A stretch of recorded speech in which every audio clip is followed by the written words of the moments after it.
आइए अब हम श्री सत्यनारायण व्रत की कथा के चौथे अध्याय में प्रवेश करेंगे।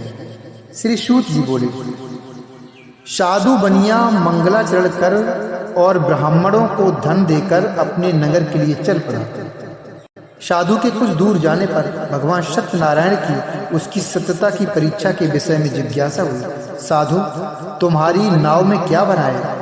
तब धन के मद में चूर दोनों महाजनों ने अवहेलना पूर्वक हंसते हुए कहा, दंडेन, क्यों पूछ रहे हो?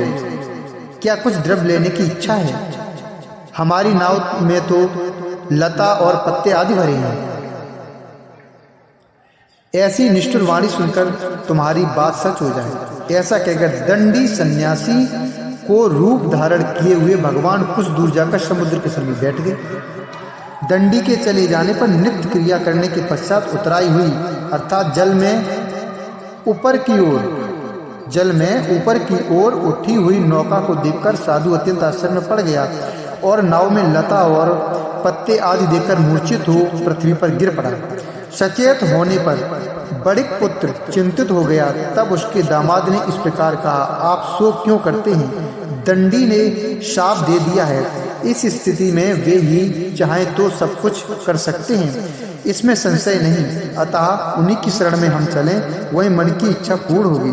दामाद की बात सुनकर वह साधु बनिया उनके पास गया और वहां दंडी को देखकर उसने भक्ति पूर्वक उन्हें प्रणाम किया तथा आदर पूर्वक कहने लगा, आपके सम्मुख मैंने जो कुछ कहा असत्य भाषण के रूप में अपराध किया, आप मेरे उस अपराध को क्षमा करें। ऐसा कहकर बारंबार प्रणाम करके वह महान शोक से आकुल हो गया।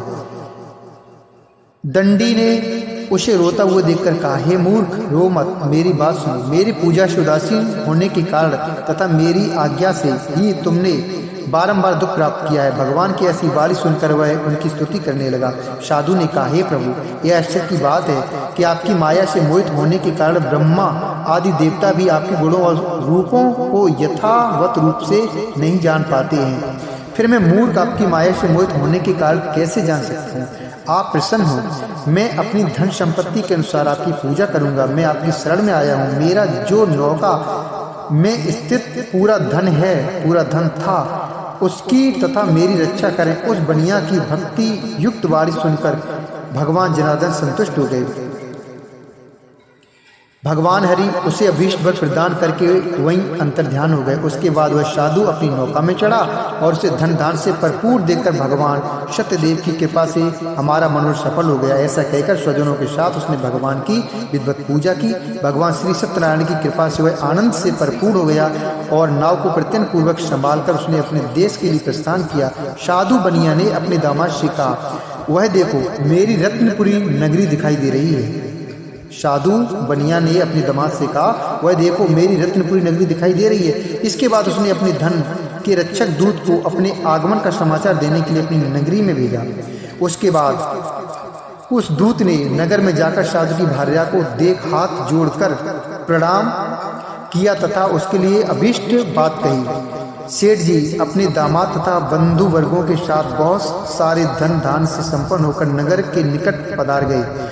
दूत के मुख से यह बात सुनकर वह महान आनंद से विवल हो गई और उस साधु ने श्री सत्यनारायण की पूजा करके अपनी पुत्री से कहा, मैं साधु के दर्शन के लिए जा रही हूँ, तुम शीघ्र जाओ। माता का ऐसा वचन सुनकर व्रत को समाप्त करके प्रसाद का परित्याग कर वह कलावती भी अपने पति का दर्शन करने के लिए चल पड़ी।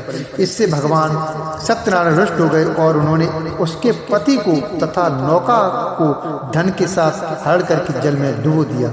इसके बाद कलावती कन्या अपने पति को न देख पाई। इसके बाद कलावती कन्या अपने पति को न देख महान शोक से रुदन करती हुई पृथ्वी पर गिर पड़ी। नाव का अदर्शन तथा कन्या को अत्यंत दुखी देख भयभीत मन से साधु बनिया ने सोचा, यह क्या आश्चर्य हो गया। नाव का संचालन करने वाले भी सभी चिंतित हो गए। तदंतर वह लीलावती भी कन्या को देखकर विवल हो गई और अत्यंत दुख से विलाप करती हुई अपने पति से इस प्रकार बोली, अभी अभी नौका के साथ वह कैसे अलक्षित हो गया।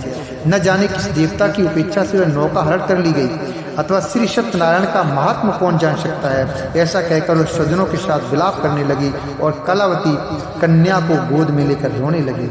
कलावती कन्या भी अपने पति के नष्ट हो जाने पर दुखी हो गई और पति की पादुका लेकर उनका अनुगमन करने के लिए उसने मन में निश्चय किया।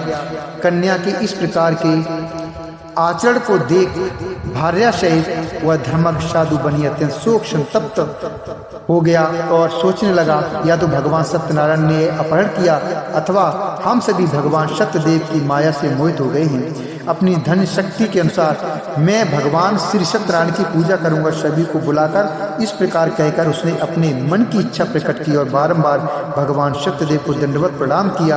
इससे दीनों के परपालक भगवान सत्यदेव प्रसन्न हो गए। भक्त वत्सल भगवान ने कृपा पूर्वक कहा, तुम्हारी कन्या प्रसाद छोड़कर अपने पति को देखने चली आई है। निश्चय ही इसी कारण उसका पति अदृश्य हो गया।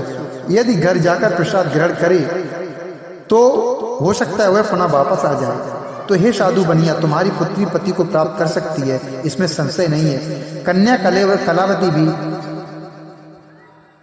कन्या कलावती भी आकाश मंडल से ऐसी वाणी सुनकर शीघ्र ही घर गई और उसने प्रसाद को ग्रहण किया। पुनः आकर स्वजनों तथा अपने पति को देखा। तब कलावती कन्या ने अपने पिता से कहा, अब तो घर चलें, विलंब क्यों कर रही हैं। कन्या की वह बात सुनकर बड़े पुत्र संतुष्ट हो गया और विधि विधान से भगवान सत्यनारायण का पूजन करके धन तथा बंधु बांधवों के साथ अपने घर गया।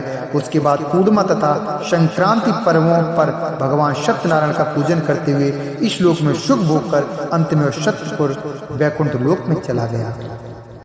आइए